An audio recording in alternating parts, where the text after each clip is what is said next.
ಗುರುಗಳಾದ ಡಾಕ್ಟರ್ ಬ್ರಹ್ಮಶ್ರೀ ಪಿತಾಮಹ ಸುಭಾಷ್ ಪತ್ರಿಜಿಯವರಿಗೂ ಸ್ವರ್ಣಮಾಲಾಮ್ಮನವರಿಗೂ ನನ್ನ ಕೋಟಿ ಕೋಟಿ ಶಿರಸಾಷ್ಟಾಂಗ ನಮಸ್ಕಾರಗಳು. ನನಗೆ ಜನ್ಮ ನೀಡಿದ ತಂದೆ ತಾಯಿಗಳಿಗೂ ಹಾಗೂ ನನ್ನ ಪ್ರಥಮ ಗುರುಗಳಾದ ಶ್ರೀಮತಿ ಮನೋರಮಾ ಮೇಡಮ್ ರವರಿಗೆ ನನ್ನ ಹೃದಯಪೂರ್ವಕ ನಮಸ್ಕಾರಗಳು.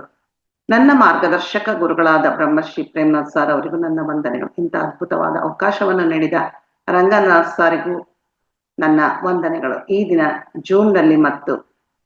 ಜೂಮ್ನಲ್ಲಿ ಭಾಗವಹಿಸಿದ ಎಲ್ಲ ಆತ್ಮಬಂಧುಗಳಿಗೂ ನನ್ನ ವಂದನೆ. ಎಲ್ಲರಿಗೂ ನವರಾತ್ರಿ ಹಬ್ಬದ ಶುಭಾಶಯಗಳು. ಈ ದಿನ ನವರಾತ್ರಿಯ ಪ್ರಥಮ ದಿನ. ಈ 9 ದಿನ ತುಂಬಾ ಶ್ರೇಷ್ಠವಾದ ದಿನಗಳು. ಎಲ್ಲ ಅಂದ್ರೆ ಆ ದೇವಿ ಎನರ್ಜೀಸ್ ತುಂಬಾ ಅದ್ಭುತವಾಗಿ ಹೈ ಆಗಿ ಇರುತ್ತೆ. ಆ ಸಮಯದಲ್ಲಿ ನಾವು ಏನೇ ಮಾಡಿದ್ರು, ಎಷ್ಟೊಂದು ವ್ರತಗಳಿದಾವಲ್ಲ, ಉಪವಾಸ ವ್ರತ ಅಂತಾರೆ, ಮೌನ ವ್ರತ ಅಂತಾರೆ, ನಂತರ ದೀಪ ಹಚ್ಚೋದು, ಆತರ ಎಲ್ಲ ಹಬ್ಬ, ಆ ವ್ರತಗಳ ನಿಷ್ಠೆಗಳ ನೇಮ ಎಲ್ಲ ಮಾಡ್ತಾರೆ. ಆದ್ರೆ ನಾನು ಹೇಳೋದಿಷ್ಟೇ, ಅಧಿಕವಾಗಿ ಹೆಚ್ಚು ಧ್ಯಾನ ಸಾಧನೆಯನ್ನು ಮಾಡಿ ಆ ದೇವಿ ಎನರ್ಜೀಸ್ ಒಂದಿಗೆ ಕನೆಕ್ಟ್ ಆಗಿ ಅಂತ ಕೇಳ್ಕೊಳ್ತಾ ಇದ್ದೀನಿ. ಓಕೆ, ಗುರುಗಳ ಬಗ್ಗೆ ಲಾಸ್ಟ್ ಮಂತ್ 6 ಜನ ಗುರುಗಳ ಬಗ್ಗೆ ತಿಳಿಸ್ಕೊಟ್ಟು, ಈಗ ಈ ತಿಂಗಳು 3 ಗುರುಗಳ ಬಗ್ಗೆ ತಿಳಿಸ್ಕೊಡ್ತೀನಿ. ಎಕ್ಕಾರ್ಟ್ ಟೋಲೆ, ಅನ್ನಮಾಚಾರ್ಯ ಮತ್ತೆ ರುಕ್ಮಿಣಿ ಮಾತಾ. ಇದರ ಎಕ್ಕಾರ್ಟ್ ಟೋಲೆ ಅಂತೇಳಿ ಒಬ್ಬ ಇಂಗ್ಲಿಷ್ ಆಥರ್. ಅವರು ಮೂಲತಃ ಅವರು ಆತ್ಮಜ್ಞಾನಿ, ಒಬ್ಬ ಗುರುನು ಹೌದು. ಇವ್ರು ಎದಕ್ಕೆ ಫೇಮಸ್ಸು ಅಂತಂದ್ರೆ, ಇವರು ಒಂದು ಪುಸ್ತಕ ಬರ್ತಿದ್ದಾರೆ. ಇವರು ಜರ್ಮನಿಯವರು. ಇವರು 1948ನೇ ಇಸ್ವಿಯಲ್ಲಿ ಜನಿಸ್ತಾರೆ. ಇವರ ಜೀವನ ನಿಜವಾಗ್ಲೂ ಎಷ್ಟು ಅದ್ಭುತ ಅಂದ್ರೆ, ಪ್ರತಿಯೊಬ್ಬರಿಗೂ ಒಬ್ಬ ಗುರುಗಳು ಇರ್ತಾರಲ್ಲ. ನಾವು ಪತ್ರಿ ಸರ್ ಆಗ್ಲಿ, ಇನ್ನೊಬ್ರು ಮತ್ತೆ ನಮ್ಮ ಮನೋರಮಾ ಮೇಡಮ್ ಅಂತ ಕಲ್ತದಲ್ಲ, ಎಲ್ಲ ಕಲ್ತ್ಕೊಂಡು ಅವರಿಂದ ಕೇಳಿ ತಿಳ್ಕೊಂಡು ಪುಸ್ತಕ ಎಲ್ಲ ಮಾಡ್ಕೊಂಡು. ಆದ್ರೆ ಇವರಿಗೆ ಹೇಗೆ ಅಂದ್ರೆ, ಯಾವ ಗುರುವೂ ಇಲ್ಲ, ಅವರಿಗೆ ಯಾವ ಗೈಡೆನ್ಸು ಸಹ ಇಲ್ಲ. ಇವರು ತಮ್ಮ ಜೀವನದಲ್ಲಿ ಏನೇನ್ ಕಷ್ಟಗಳು ಬಂದವು, ಎಲ್ಲ ಕಷ್ಟಗಳಿಂದ ಆಚೆ ಬಂದು ಒಂದು ಜ್ಞಾನವನ್ನು ಸಂಪಾದಿಸಿ ಅವರು ಆತ್ಮಜ್ಞಾನಿ ಆಗ್ತಾರೆ. ಆದ್ರೆ ಎಷ್ಟೇ ಎನ್ಲೈಟ್ಮೆಂಟ್ ಹೊಂದಿದ್ರು ಅದು ಆತ್ಮಜ್ಞಾನ ಅಂತ ಅವರಿಗೆ ಗೊತ್ತಾಗೋದಿಲ್ಲ. ಆಮೇಲೆ ತಿಳಿಯುತ್ತೆ ನೋಡ್ರಿ, ಎಂತ ವಿಚಿತ್ರ ಅಲ್ಲ. ಆದ್ರೆ ಅವರು ಬೋಧಿಸಿದ ಜ್ಞಾನ ತುಂಬಾ ಅದ್ಭುತವಾದದವರು. ಅವರು ಬರೆದ ಪುಸ್ತಕ ಯಾವುದು? ದ ಪವರ್ ಆಫ್ ನೌ, ಅಂದ್ರೆ ವರ್ತಮಾನ ಕ್ಷಣ ಅಂತ, ವರ್ತಮಾನಿ ಭವ ಅಂತ. ಅದನ್ನ ತೆಲುಗಿನಲ್ಲಿ ಟ್ರಾನ್ಸ್ಲೇಟ್ ಮಾಡಿ, ಕನ್ನಡದಲ್ಲಿ ಇಲ್ಲ ಪುಸ್ತಕ. ಇವರು ಜರ್ಮನಿಯಲ್ಲಿ ಹುಡ್ತಾರೆ. ಇವ್ರು ಹುಟ್ಟಿದ ಸಮಯದಲ್ಲಿ ಆಗ ತಾನೇ ಯುದ್ಧ ಮುಗಿದಿರುತ್ತೆ. ಯುದ್ಧ ಅಂದ್ಮೇಲೆ ಎಲ್ಲರಿಗೂ ನಮ್ಗೆ ಗೊತ್ತೇ ಇದೆಯಲ್ಲ, ಅದ್ರ ಪರಿಣಾಮ ಎಷ್ಟು ಘೋರವಾಗಿರುತ್ತೆ ಅಂತ.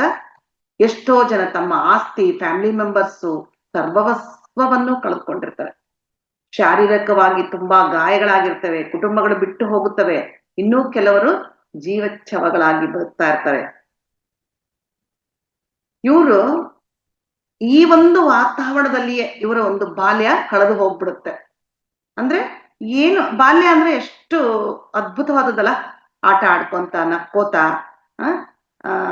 ಇಷ್ಟಪಟ್ಟಿದ್ದೆಲ್ಲ ತಿನ್ಕೊಂತ, ನೋಡ್ಕೊಂತ, ಎಷ್ಟು ಅದ್ಭುತವಾಗಿರುತ್ತೆ ಆ ಬಾಲ್ಯ. ಎಲ್ಲರಿಗೂ ಅಷ್ಟೇ. ತಮ್ಮ ಚೈಲ್ಡ್ಹುಡ್ ಅಂದ್ರೆ ನಾ ಹೇಳ್ತಿರ್ತೇನೆ, ಮತ್ತೆ ಬರೋದಿಲ್ಲ, ಮತ್ತೆ ನಾವು ಹುಡುಗರಾಗ್ಬೇಕಂತಿಲ್ಲ. ಆದ್ರೆ ಅಂತ ವಾತಾವರಣದಲ್ಲಿ ಅವ್ರು ಏನ್ ಎಂಜಾಯ್ ಮಾಡ್ತಾರ ಪಾಪ.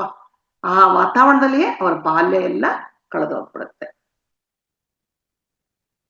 ಇವರು ಸ್ವಭಾವತ ತುಂಬಾ ಸೆನ್ಸಿಟಿವ್. ಎಕ್ಕಾರ್ಟ್ ಟೋಲೆ ಅವರು ಯುದ್ಧದಿಂದ ಉಂಟಾದ ಭಯ, ದುಃಖ ಎಲ್ಲವನ್ನೂ ಅವರ ಹೃದಯ ಸ್ವೀಕರಿಸ್ಬಿಟ್ಟಿರ್ತದೆ. ಆಮೇಲೆ ಇವರ ಒಂದು ಪೇರೆಂಟ್ಸ್ ಜೊತೆ ಇವರ ಒಂದು ರಿಲೇಶನ್ಶಿಪ್ ಕೂಡ ಅಷ್ಟು ಚೆನ್ನಾಗಿರೋದಿಲ್ಲ ನೋಡ್ರಿ. ಅಕಸ್ಮಾತ್ ನಮ್ಗೆ ಎಷ್ಟೇ ಹೊರಗಡೆ ವಾತಾವರಣ ಸರಿ ಇಲ್ಲ ಅಂದ್ರೂ ಮನೆಯೊಳಗೆಲ್ಲ ಪ್ರೀತಿ ಎಲ್ಲ ಸಿಗ್ತಾ ಇದ್ರೆ ನಮ್ಗೇನೋ ಒಂದು ಭದ್ರತಾ ಭಾವನೆ ಇರುತ್ತೆ, ಏನೋ ಒಂದು ಸಪೋರ್ಟ್ ಇರುತ್ತೆ. ಆದ್ರೆ ಇವರಿಗೆ ದುರದೃಷ್ಟಕರ ಅಂತಂದ್ರೆ, ಹೊರಗೆ ಭಯದ ವಾತಾವರಣ, ಮನೆಗೂ ಅಂತಹ ಆರೋಗ್ಯಕರ ವಾತಾವರಣ ಇರ್ಲಿಲ್ಲ. ಹೀಗೆ ಅವ್ರು ಏನ್ ಮಾಡ್ತಾರೆ, ಇಂತಹ ವಾತಾವರಣದಲ್ಲಿ, ಹೊರಗಡೆ ಅಂತಹ ವಾತಾವರಣ, ಮನೆಯೊಳಗೂ ಅಂತಹ ವಾತಾವರಣ ಇದ್ದಾಗ ಸುಮಾರು 29 ವರ್ಷಗಳವರೆಗೆ ಡಿಪ್ರೆಷನ್ ನಲ್ಲಿ ಇರ್ತಾರೆ. ಎಂಥದಂದ್ರೆ ನೋಡು, ಡಿಪ್ರೆಷನ್ ಅಂದ್ರೆ ಎಲ್ಲರಿಗೂ ಗೊತ್ತದು. ತುಂಬಾ ಜನ ಅನುಭವಿಸಿರ್ತಾರೆ. ಧ್ಯಾನಕ್ಕೆ ಬರಕ್ಕಿಂತ ಮುಂಚೆ ತುಂಬಾ ಜನ ಅನುಭವಿಸಿದರೆ. ಆ ಡಿಪ್ರೆಷನ್ ಇಂದ, ಧ್ಯಾನದಿಂದ ಧ್ಯಾನ ಮಾಡ್ತಾ ಮಾಡ್ತಾ ಅದರಿಂದ ಹೊರಗಡೆ ಬಂದ ಸಾಕಷ್ಟು ಜನರಿದ್ರೆ ಅವ್ರ ಎಕ್ಸ್ಪೀರಿಯನ್ಸ್ ನಾವೆಲ್ಲ ಕೇಳಿದೀವಿ. ಯಾವ್ದ್ರಲ್ಲಿ ಆಸಕ್ತಿ ಇರೋದಿಲ್ಲ, ಏನು ಬೇಡ ಅನ್ಸುತ್ತೆ, ಊಟ ಬೇಡ ಅನ್ಸುತ್ತೆ, ತಿಂದ್ರೆ ಆಯ್ತು ಬಿಟ್ರೆ ಆಯ್ತು ಅಂತಿರುತ್ತೆ.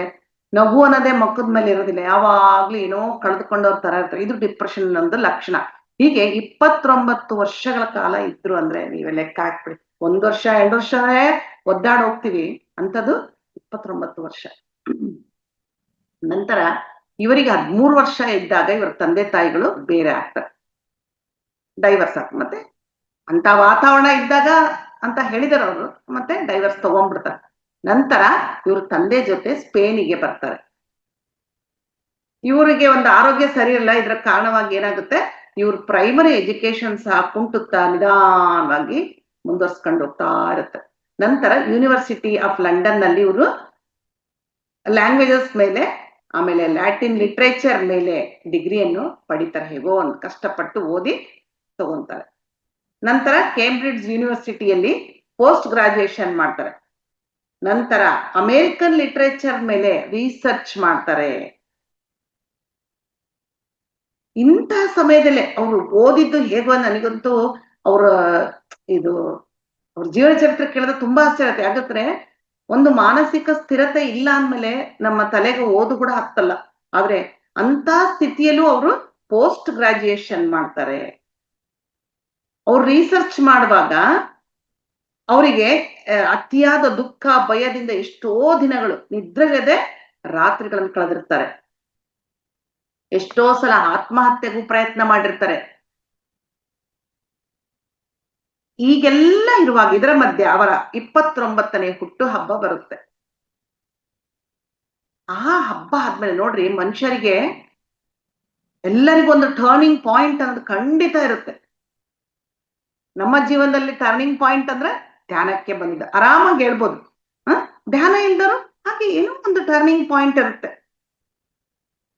ಅವಾಗ ಅವ್ರು ಅಂತಾರೆ, ಇದು ಲೈಫ್ ಅಂದ್ರೆ ಏನು, ಯಾಕೆ ಹೀಗಿದೆ, ನನ್ನ ಜೀವನ ಯಾಕೆ ಹೀಗಾಗಿದೆ, ನಾನು ಯಾರಿಗಾಗಿ ಬದುಕಬೇಕು, ನನ್ನ ಜೀವನಕ್ಕೆ ಏನು ಒಂದು ಅರ್ಥನೇ ಇಲ್ಲ, ನಾನು ಸಾಯೋದೇ ಮೇಲು ಅಂತೇಳಿ ಡಿಸೈಡ್ ಆಗ್ತಾರೆ. ಆದ್ರೆ ಒಂದು ದಿನ ಸಡನ್ ಆಗಿ ಮತ್ತೆ ಒಂದು ಆಲೋಚನೆ ಬರುತ್ತೆ ಅವರಿಗೆ, ನನ್ನ ಜೊತೆ ನಾನು ಜೀವಿಸಕ್ಕೆ ಆಗೋದಿಲ್ಲ ಅಂತ ಅಂದ್ಕೊಳ್ತಾರೆ. ಅಂದ್ರೆ ನೋಡ್ರಿ, ಇಲ್ಲಿ ಸ್ವಲ್ಪ ಕೇರ್ಫುಲ್ ಆಗಿ ಅಬ್ಸರ್ವ್ ಮಾಡಿ. ನನ್ನ ಜೊತೆ ನಾನು ಜೀವಿಸಲು ಆಗೋದಿಲ್ಲ ಅಂದ್ರೆ ಇಲ್ಲಿ ಏನ್ ಅರ್ಥ, ನನ್ನ ಬೇರೆ ನಾನು ಬೇರೆ, ಇಲ್ಲಿ ಇಬ್ರು ವ್ಯಕ್ತಿಗಳಿದ್ದೀವಿ. ಯಾವುದು ಸತ್ಯ, ಯಾರು ಸ್ಟ್ರಗಲ್ ಆಗ್ತಾ ಇದ್ದಾರೆ, ಯಾರು ಇರೋದಿಕ್ಕೆ ಆಗ್ತಾ ಇಲ್ಲ ಅಂತ ಯೋಚಿಸ್ತೀರ, ನನ್ನನ ನಾನುನ? ನಾನು ಅಂದ್ರೆ ಯಾರು ಅಂತ ಯೋಚಿಸ್ತಾ ಕಣ್ಮುಚ್ಕೊಳ್ತಾರೆ. ಹಾಗೆ ನಿಧಾನವಾಗಿ ಆ ಎನರ್ಜಿಯಿಂದ ಅವರು ಯೋಗ ಸ್ಥಿತಿಗೆ ಹೋಗ್ಬಿಡ್ತಾರೆ. ನೋಡ್ರಿ, ಯಾವುದೇ ಒಂದು ಗೈಡೆನ್ಸ್ ಇಲ್ಲ, ಗುರು ಇಲ್ಲ, ಧ್ಯಾನ ಅಂದ್ರೆ ಗೊತ್ತಿಲ್ಲ, ಕಣ್ ಮುಚ್ಕೊಂಡು ಕುತ್ಕೊಂಡ್ಬಿಡ್ತಾರ. ಆ ಕ್ವಶನ್ಸ್, ನಾನು, ನನ್ನ ಅಂದ್ರೆ ಯಾರು, ನಾನು ಅಂದ್ರೆ ಯಾರು, ಇಬ್ರು ಬೇರೆ ಬೇರೆನಾ ಒಂದೇನಾ ಅಂತ ಒಂದು ವಿಚಾರ ಮಂಥನಕ್ಕೆ ಒಳಗಾಗಿ ಹಾಗೆ ಕಣ್ಮುಚ್ಕೊಂಡು ಆ ಎನರ್ಜಿಗೆ ಅವರು ಡೀಪ್ ಆಗಿ ಹೋಗ್ಬಿಡ್ತಾರೆ. ಹೀಗೆ ಮೂಲ ಚೈತನ್ಯ ಜೊತೆ ಒಂದಾಗಿ ಕೆಲವು ಗಂಟೆಗಳ ಕಾಲ ಹಾಗೆ ಇದ್ದು ಬಿಡ್ತಾರೆ. ನೋಡ್ರಿ, ಆ ಕ್ಷಣ ಅವ್ರಿಗೆ ಎನ್ಲೈಟನ್ಮೆಂಟ್ ಆಗ್ಬಿಡುತ್ತೆ. ಇದೆಲ್ಲ ಹಿಂದಿನ ಜನ್ಮದ ಸಂಸ್ಕಾರ, ಖಂಡಿತ ಇಲ್ಲ ಅಂದ್ರೆ ಬರೋದೇ ಇಲ್ಲ. ಕೇವಲ ಒಂದು ಸಿಟ್ಟಿಂಗ್ ನಲ್ಲೇ ಅವ್ರಿಗೆ ಎನ್ಲೈಟನ್ಮೆಂಟ್ ಆಗ್ಬೇಕಂದ್ರೆ ಅಂತ ಹುಡುಗಾಟದ ವಿಷಯ ಅಲ್ಲ. ಅವರು ಒಂದು ಪರ್ಪಸ್ಸಿಗಾಗಿ ಈ ಭೂಮಿ ಮೇಲೆ ಹುಟ್ಟಿರ್ತಾರೆ. ಅದಕ್ಕೆ ಕಣ್ಣು ಮುಚ್ಚಿದ ತಕ್ಷಣ ಎನ್ಲೈಟನ್ಮೆಂಟ್ ಹೊಂದ್ತಾರೆ. ಮುಂದೆ ಅವರಿಂದ ಲೋಕ ಕಲ್ಯಾಣ ಆಗ್ಬೇಕಾಗಿರುತ್ತೆ. ಇಷ್ಟೆಲ್ಲ ಡೀಪ್ ಆಗಿ ಹೋದಾಗ ಒಂದು ಪಕ್ಷಿಯ ಕೂಗಿನಿಂದ ಅವರಿಗೆ ಎಚ್ಚರ ಆಗುತ್ತೆ, ಕಣ್ ತೆಗಿತಾರೆ. ಕಿಟಕಿಯಿಂದ ಅವ್ರು ಕೂತಿರ್ತಾರ ಜಾಗದಲ್ಲಿ ಕಿಟಕಿ ಇರುತ್ತೆ, ಅಲ್ಲಿಂದ ಸೂರ್ಯನ ಕಿರಣ ಒಳಗ್ ಬರ್ತಾ ಇರುತ್ತೆ. ಅದನ್ನ ನೋಡೋರಿಗೆ ತುಂಬಾ ಆನಂದ ಆಗುತ್ತೆ. ಟೇಬಲ್ ಮೇಲಿರುವ ಒಂದು ಪೆನ್ಸಿಲ್ ಅನ್ನು ನೋಡಿ ತುಂಬಾ ಆನಂದ ಪಡ್ತಾರೆ. ಪ್ರತಿಯೊಂದು ವಸ್ತುವಿನಲ್ಲಿಯೂ ಸೌಂದರ್ಯವನ್ನು ನೋಡಿ ಆನಂದ ಪಡ್ತಾರೆ. ಇದಕ್ಕಿಂತ ಮುಂಚೆ ಯಾವುದನ್ನು ನೋಡಿದ್ರು ಅವ್ರಿಗೆ ಏನು ಅನಿಸ್ತಿಲ್ಲ, ಯಾಕಂದ್ರೆ ಡಿಪ್ರೆಷನ್ ಇರ್ತಾರೆ. ಪೆನ್ಸಿಲ್ಲ ಓಕೆ, ಸೂರ್ಯನ ಓಕೆ. ಆದ್ರೆ ಈಗ ಆ ಧ್ಯಾನದ ನಂತರ ಚಿಕ್ಕ ವಸ್ತುಗಳನ್ನ ನೋಡಿದ್ರೆ ಅವ್ರಿಗೆ ಆನಂದ ಆಗ್ತಾ ಇರುತ್ತೆ. ಅದ್ರೊಳಗಡೆ ಇರೋ ಆಂತರಿಕ ಸೌಂದರ್ಯವನ್ನು ಸಹ ನೋಡಿ ಅವರು ಆನಂದ ಪಡ್ತಾ ಇರ್ತಾರೆ. ನೋಡಿ, ಕ್ಷಣ ಮಾತ್ರದಲ್ಲಿ ಏನೆಲ್ಲಾ ನಡೆಯುತ್ತೆ ಅನ್ನೋದಕ್ಕೆ ಇಷ್ಟು ವರ್ಷ ಅವ್ರಿಗಿರೋ ನೋವು, ಭಯ, ದುಃಖ ಎಲ್ಲ ಹೊರಟೋಗ್ಬಿಡುತ್ತೆ. ಅದೇ ಆನಂದದ ಕ್ಷಣ. ನಾವು ಅಷ್ಟೇ ಅಲ್ಲ, ಯಾರಿಗಾದ್ರೂ ನೋಡ್ರಿ ಡಿಪ್ರೆಷನ್, ಎಸ್ಪೆಷಲಿ ಡಿಪ್ರೆಷನ್ ಪೇಷಂಟ್ಸ್ಗೆ ಧ್ಯಾನ ಹೇಳ್ಕೊಡ್ರಿ, ಅವ್ರ ಅನುಭವಿಸೋ ಆನಂದ ಅವ್ರ ಬಾಯಿಂದಾನೇ ಕೇಳ್ಬೇಕು ನಾವು. ಒಂದು ಡಿಸೀಸ್, ರೋಗ ಬರುತ್ತೆ, ಕಾಯಿಲೆ ಬರುತ್ತೆ, ವಾಸಿ ಆಗುತ್ತೆ, ಅದು ಬೇರೆ. ಆದ್ರೆ ಈ ಡಿಪ್ರೆಷನ್ ಪೇಷಂಟ್ಸಿಗೆ ಇಂದ ಆಚೆ ಬರ್ತಾರಲ್ಲ, ಆದ್ರೆ ಆ ಮುಷ್ಟಿಯಿಂದ ಆಚೆ ಬಂದಾಗ ಅವ್ರ ಅನುಭವಿಸೋ ಆನಂದ ವರ್ಣನಾತೀತ. ಹಾಗೆ ಇವರಿಗೂ ಸಹ ಅದಾಗುತ್ತೆ. ನಂತರ ಈ ಆನಂದಕ್ಕೆ ಕಾರಣ ಏನು, ಇದನ್ನ ಹುಡುಕ್ಬೇಕು ನಾನು ಅಂತೇಳಿ ತುಂಬಾ ಪುಸ್ತಕಗಳನ್ನು ಓದ್ತಾರ. ಅಂದ್ರೆ ಆಧ್ಯಾತ್ಮಿಕ ಪುಸ್ತಕಗಳನ್ನು. ಎಷ್ಟೋ ಜನ ಗುರುಗಳನ್ನು ಭೇಟಿ ಮಾಡ್ತಾರೆ. ಹೀಗೆ ಆಧ್ಯಾತ್ಮಿಕ ಪುಸ್ತಕಗಳನ್ನು ಓದ್ತಾ, ಗುರುಗಳನ್ನು ಭೇಟಿ ಮಾಡ್ತಾ ಅವರಿಗೆ ಆವಾಗ ಅರ್ಥ ಆಗುತ್ತೆ, ಏನೋ ಆಧ್ಯಾತ್ಮಿಕ ಜ್ಞಾನ ನನಗೆ ಸಿಕ್ಕಿದೆ ಅಂತ. ಅಲ್ಲಿವರೆಗೂ ಅವ್ರಿಗೆ ಗೊತ್ತಿರೋದಿಲ್ಲ ಆಧ್ಯಾತ್ಮಿಕ ಜ್ಞಾನ ಅಂದ್ರೇನು ಗೊತ್ತಿಲ್ಲ, ನಾನು ಅದನ್ನ ಅನುಭವಿಸಿದ್ದೀನಿ ಅಂತಾನೂ ಗೊತ್ತಿಲ್ಲ ಅವರಿಗೆ. ಆದ್ರೆ ನಂತರ ಅವರ ಗುರುಗಳನ್ನ ಭೇಟಿ, ಅಂದ್ರೆ ಎಲ್ಲಾ ಗುರುಗಳನ್ನು ಭೇಟಿ ಆದ್ಮೇಲೆ ಅವರಿಗೆ ಅರ್ಥ ಆಗುತ್ತೆ. ಎಷ್ಟೋ ವರ್ಷ ಈ ಒಂದು ಎನ್ಲೈಟನ್ಮೆಂಟ್ಗೋಸ್ಕರ ಎಲ್ಲರೂ ಹೋರಾಡ್ತಾರೆ.